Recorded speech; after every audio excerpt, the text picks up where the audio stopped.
नमस्कार दोस्तों, आज हम इंडियन एविडेंस एक्ट के सेक्शन 21 पे डिस्कस कर लेते हैं। बहुत शॉर्ट में मैं इसको बताना चाहूँगा इसका कॉन्सेप्ट। तो इसमें मोटी सी बात क्या है कि जो कोई एडमिशन करता है, कोर्ट के सामने करे या कोर्ट के बाहर करे, वो एडमिशन उसके या उसकी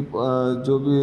रिप्रेजेंटेटिव होते हैं उसके अगेंस्ट में प्रूव किया जा सकता है। दूसरी बात यह है कि वही पार्टी जो एडमिशन करती है वो अपने हक में इसको रिलेवेंट करवा सकती है। तो वो कब रिलेवेंट करवा सकती है, इसमें दो कंडीशंस दी गई हैं। एक तो कंडीशन ये है कि जो डाइंग डिक्लेरेशन वाला सेक्शन 32 है, आपने पढ़ा होगा, उसमें ये होता है कि एक तो डाइंग डिक्लेरेशन ही है, जो मरने वाले के बयान होते हैं वो रिलेवेंट होते हैं। दूसरी बात, इसमें और प्रोविज़न दिए गए हैं। जब कोई आदमी एडमिशन करता है, किसी बात को कहता है और वो फिर कोर्ट में अवेलेबल नहीं हो पाता, तो उसके बाद उसके जो लिखे गए डॉक्यूमेंट्स हैं, तो उन डॉक्यूमेंटों को कोर्ट में प्रस्तुत किया जा सकता है। तो वो जो सेक्शन 32 के तहत डॉक्यूमेंट प्रस्तुत किए जा सकते हैं, तो वे यहाँ पे एडमिशन के तौर पे भी लाए जा सकते हैं और वो अपने फेवर में उनको रिलेवेंट करवा सकता है। सबसे बड़ी बात क्या होती है इसमें कि एडमिशन वाला सेक्शन, अगर कोई अपनी बात को एडमिशन के उसमें लेके आ जाता है तो फिर उसमें उसको और कुछ प्रूव करने की आवश्यकता नहीं रहती, क्योंकि सेक्शन इंडियन एविडेंस एक्ट का 58 ये कहता है कि अगर कोई बात एडमिशन के तौर पे लाई जाती है और उसको कोर्ट में एडमिशन के तौर पे स्वीकार किया जाता है,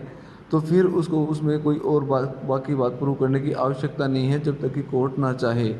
यानी कि अगर कोर्ट कोई ऑब्जेक्शन कर दे तो एडमिशन में कुछ और प्रूव करने की आवश्यकता कोर्ट को दिखाई दे तो और कुछ भी कोर्ट प्रूव करवा सकती है। अदरवाइज सामान्यतः एडमिशन के तौर पर अगर कोई बात कोर्ट में आ जाती है तो फिर उसमें और कुछ प्रूव करने की आवश्यकता नहीं रह जाती है। उसके बावजूद दूसरी बात इसमें यह कहता है कि अगर जो आपने सेक्शन 14 पढ़ा होगा, सेक्शन 14 इंडियन एविडेंस एक्ट का ही, उसमें मनोदशा की बात की गई है कि जिस आदमी ने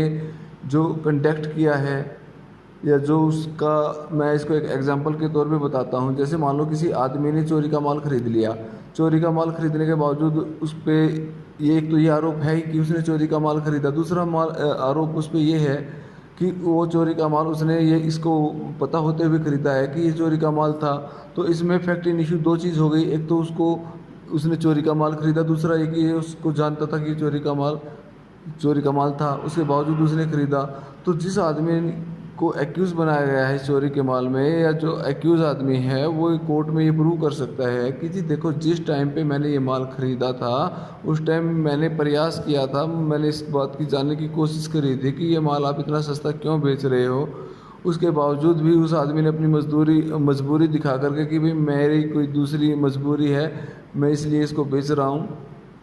तो मैंने वो माल ख़रीदा। तो उसने अपना ये जो कंडक्ट है वो इस बात के लिए गवाही बन जाती है, इस बात का एक प्रूफ बन जाता है कि उसने ये माल चोरी का जानते हुए नहीं खरीदा। अगर कोई ये कहता है कि इसने चोरी का माल जानते हुए खरीदा, तो ये इस बात की जो है इस बात को असत्य साबित कर देता है कि ये बात असत्य है कि इसने चोरी का माल समझते हुए खरीदा था। जो उसका कंडक्ट था उसने ये प्रूव कर दिया है कि ये चोरी का माल जानते हुए नहीं खरीदा था। तो उसके इस कंडक्ट से जब ये प्रूव हो जाता है कि इसने चोरी का माल जानते हुए नहीं खरीदा था, इसको इस बात का ज्ञान नहीं था कि ये चोरी का माल है, तो इसको एडमिशन के तौर पे लाया जा सकता है और एडमिशन करने वाला अपने हक में इस बात को रिलेवेंट करा सकता है, प्रूव करा सकता है। तो इसके बावजूद जब ये बात कोई अपना कंडक्ट प्रूव कर देता है, तो इस मामले में, इस तरीके के मामले में और कोई बात प्रूव करने की आवश्यकता ना रह जाती, ना हो सकती इससे ज़्यादा प्रूव। तो इसको इसलिए भी यहाँ पे एडमिशन के तौर पे मान लिया गया है। तो क्योंकि सेक्शन 58 ये कहता है जो चीज़ एक बार एडमिशन के तौर पे आ गई तो उसमें और कुछ प्रूव करने की आवश्यकता नहीं है। तीसरी बात इसमें यह कहता है कि अगर कोई बात स्वीकृति के तौर पे प्रूव नहीं होती और उसने खुद ये बात कही कि जिसको स्वीकृति के अंडर में ले लो, लेकिन कोर्ट मना कर देती है, तो वो उन बातों को किसी दूसरे सेक्शनों के तहत रिलेवेंट तो करवा सकता है, लेकिन एडमिशन के तौर पे रिलेवेंट नहीं करवा सकता। तीसरा जो इसका प्रोविज़न ये था सेक्शन 21 का, वो यही था। जैसे कि मैं इसको एक एग्जांपल के द्वारा बताऊं, सेक्शन 11 इंडियन एविडेंस एक्ट का है, जो LAB के नाम से जाना जाता है। उसमें क्या होता है कि अगर किसी आदमी के ऊपर मर्डर का केस है और जिस दिन मर्डर हुआ वो आदमी ये कह देता है, एक्यूज आदमी ये कह देता है कि जी उस दिन तो मैं यहाँ अवेलेबल ही नहीं था, मैं तो इतनी दूर था कि मेरा यहाँ पे, जैसे मान लो दिल्ली में ही मर्डर हुआ था, तो मैं दिल्ली में तो मैं उस टाइम पहुँच ही नहीं सकता था। तो ऐसी परिस्थिति में उस आदमी का जब ये कोई प्रूव करता है कि मैं वहाँ था ही नहीं, तो जब ये इस बात को कहता है कोर्ट के अंदर, तो वो रिलेवेंट हो जाती है कि आप इसको, इसका मतलब कोर्ट ये कहते हैं कि आप एलबी के रूप में लाना चाहते हो। वो कहता है जी हाँ, तो यहाँ पे वो रिलेवेंट हो गई बात। अब रिलेवेंट तो हो गई उसको, लेकिन यहाँ पे अभी प्रूव करना और भी बाकी है। क्या प्रूव करना बाकी है कि वो वहाँ जैसे कह रहा कि भाई दिल्ली की बजाय मैं तो उस टाइम पे बॉम्बे में था, तो ये बात वहाँ का टिकट दिखा करके या वहाँ के होटल की एक्सपेंसेस की जो स्लिप हैं वो दिखा करके वो प्रूव कर सकता है कोर्ट में। तो यहाँ पे इसी प्रकार कह रहा है कि अगर कोई बात, हालांकि उसने एलबी में भी उसके खुद के अपने बयान थे, अपने फेवर में इस बात को कह रहा था कि जी मैं वहाँ नहीं था, क्योंकि वो ये भी उसकी एक तरीके से उसका एडमिशन है, लेकिन वो यहाँ एडमिशन के तौर पे नहीं कोर्ट रिलेवेंट करेगी, कहेगी कि इसको किसी अन्य सेक्शन में आप रिलेवेंट कराओ, तो वहाँ आप रिलेवेंट करा सकते हो, लेकिन एडमिशन के तौर पे नहीं, क्योंकि एडमिशन वाले में यही होता है कि एक तरीके से कंक्लूसिव हो जाता है मामला, तो वहाँ और कुछ प्रूव करने की ज़रूरत नहीं है। तो कंडक्ट वाला तो यहाँ पे इसलिए लेना पड़ा क्योंकि कंडक्ट अगर कोई आदमी अपना प्रूव कर देता है कि मेरा तो जो कार्य करने का तरीका जो था या जो मैंने कार्य किया है उसके पीछे रीज़न क्या था, तो उसने अपना वो कंडक्ट जाहिर कर दिया। जो वो बात कह रहा है कि भाई मैंने चोरी का माल नहीं खरीदा था, चोरी का माल सोच कर नहीं खरीदा था, तो इस बात को उसने अपने कंडक्ट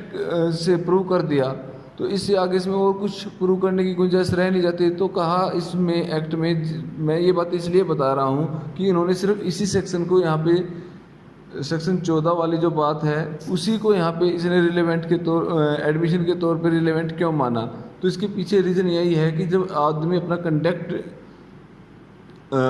को यहाँ पे प्रूव कर चुका है तो इससे ज़्यादा इसमें और प्रूव करने की ज़रूरत नहीं रह गई है। तो फिर ये सेक्शन 58 जो इंडियन एविडेंस एक्ट का कहता है कि एडमिशन में कुछ और प्रूव करने की आवश्यकता नहीं होती, इसलिए यहाँ पे ये सेक्शन 21 में लिया गया है। तो दोस्तों ये